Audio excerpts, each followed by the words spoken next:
Halo, selamat pagi. Ketemu lagi dengan gue Lembu Tambun di Jurnal Lembu.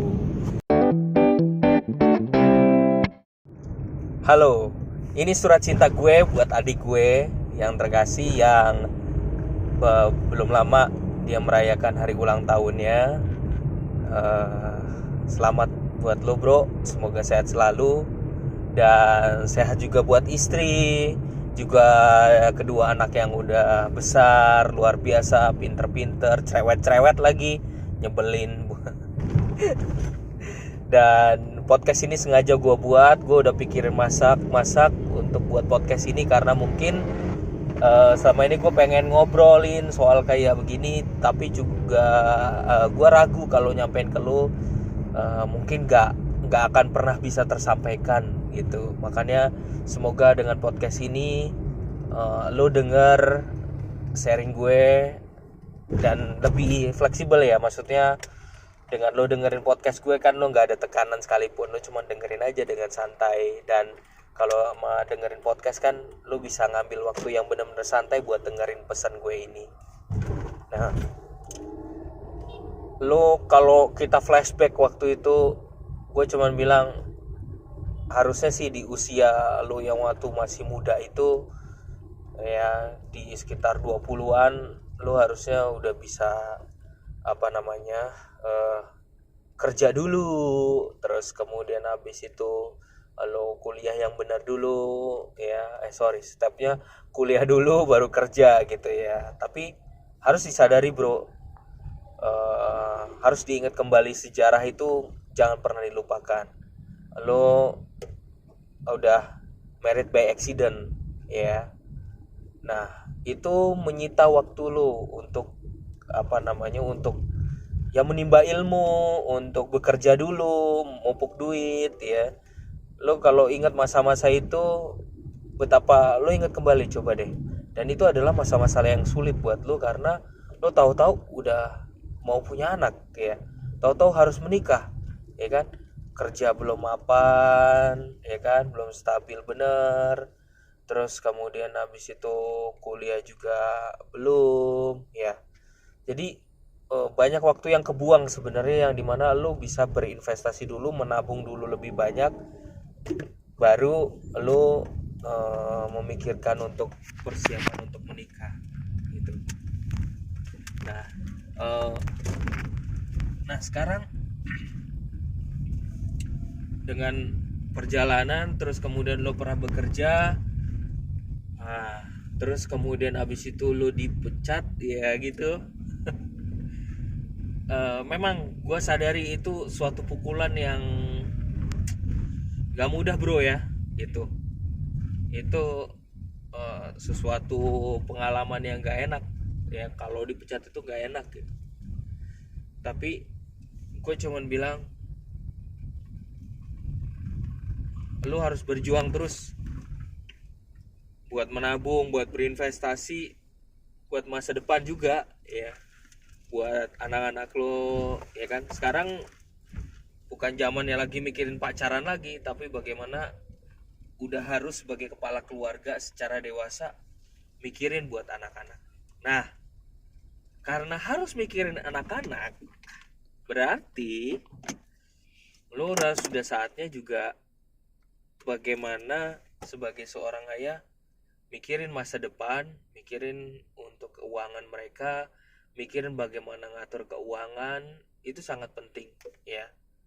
Maka ya alternatifnya lo harus cari pekerjaan ya, pekerjaan yang terus mapan buat lo, atau lo harus mencari tambahan-tambahan lain.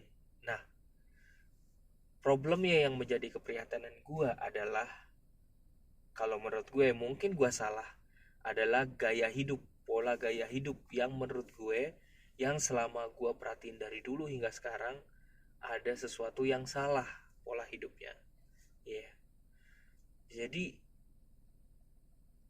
contoh satu langsung aja, menabung. Nah gitu. Nah, gue nggak ngerasain nih lo tuh punya dorongan atau gaya hidup untuk menabung gitu ya. Jadi tapi konsumtifnya tinggi gitu. Gua ngerasa begitu. Contoh, coba lo hitung berapa motor lo punya di rumah. Kalau nggak salah punya motornya 5 kan. Nah, dalam perjalanan itu kan termasuk konsumtif, ya.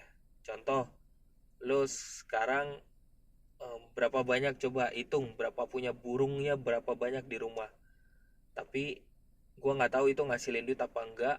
Tapi lo coba hitung, tiba-tiba dulu nggak pernah ada burung, tiba-tiba sekarang burung itu banyak banget di rumah. Apakah itu suatu bentuk pelampiasan biar nggak sepi atau apa? Tapi itu salah satu cara konsumtif yang berlebihan menurut gue. Ya mungkin gue salah, minta maaf sekali lagi. Terus kemudian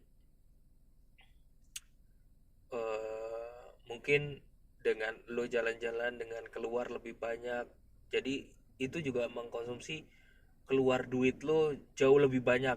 Kecuali mungkin gua salah, siapa tahu lo dibayarin untuk pergi keluar sana. Tapi semakin lama, lo coba sadari aja, lihat deh, semakin lama hidup kita tuh juga mengkonsumsi konsumsi terus. Tapi kalau nggak diimbangi dengan pendapatannya, maka lama-lama boncos juga bro, gitu ya, boncos juga. Apalagi yang menjadi keprihatinan gue saat ini adalah begini. Gue harus bilang, lo kan pernah bekerja di kantor, terus kemudian mereka menyediakan untuk semacam ya BPJS ketenaga kerjaan ya, gitu ya, dana, ada dana pensiun gitulah ya, yang BPJS ketenaga kerjaan. Nah, gue sangat sesalkan banget bro, lo cairin nih duit, ya, 15 juta lo cairin nih duit, padahal ini penting banget nanti buat di masa depan lo.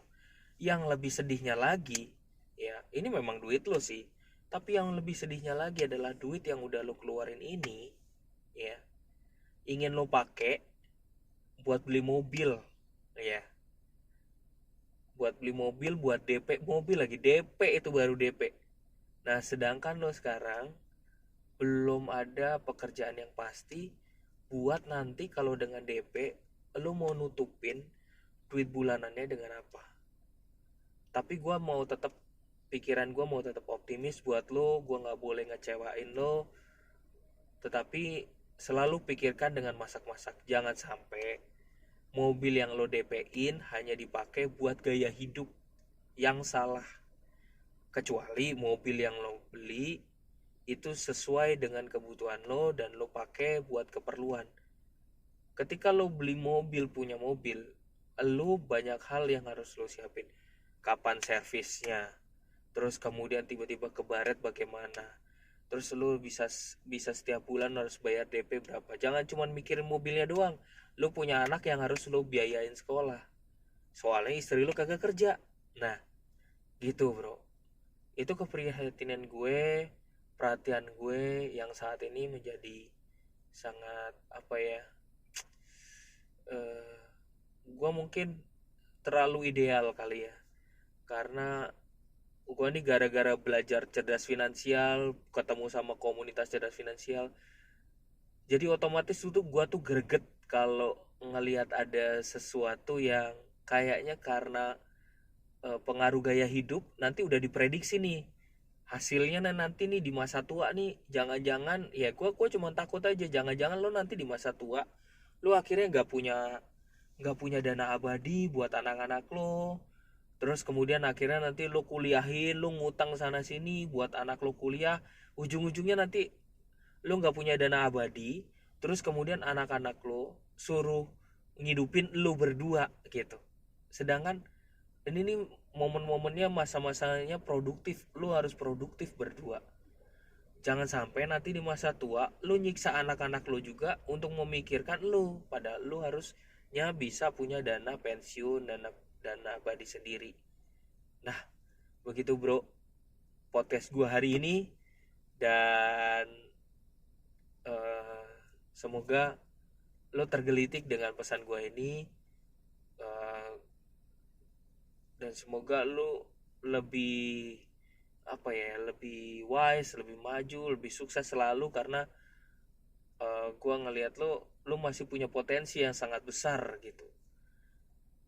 sorry gue harus bikin podcast ini karena mungkin gue termasuk pribadi yang mungkin gak enak sama lo langsung ngomong langsung, takut nanti nyakitin. Tapi semoga pesan ini ya sekali lagi masuk buat lo supaya kita nggak membuat lingkaran setan lagi dari masa lalu yang pernah kita punya gitu, dari orang tua kita yang nggak pernah nabung, yang nggak pikirin, pernah dinasehatin untuk nabung tapi nggak nabung, terus kemudian habis itu duitnya hilang, duitnya dipakai untuk konsumtif, pada akhirnya semuanya berakhir dengan dengan pola gaya hidup gitu, yang pola gaya hidup yang salah.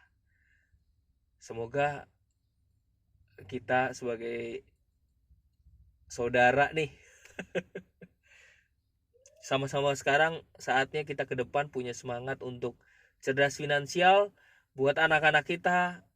Semoga kita juga makin sukses dengan menata keuangan kita, apalagi kita udah berkeluarga semuanya ya. Kita bukan sendiri lagi, kita udah punya anak, kita harus dewasa menjadi seorang ayah buat anak-anak kita.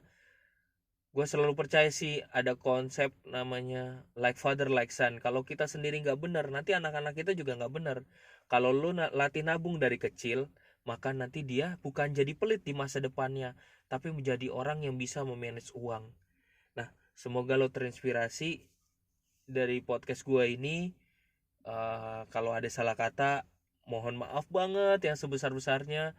Tapi ini keprihatinan gue, keprihatinan yang sangat mendalam dari seorang kakak buat lo. Dan thank you lo udah dengerin.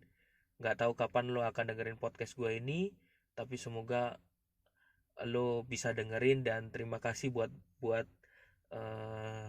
teman-teman di sini yang lagi dengerin juga. Semoga, dan apalagi terima kasih yang buat nyampein podcast ini buat ke adik gue.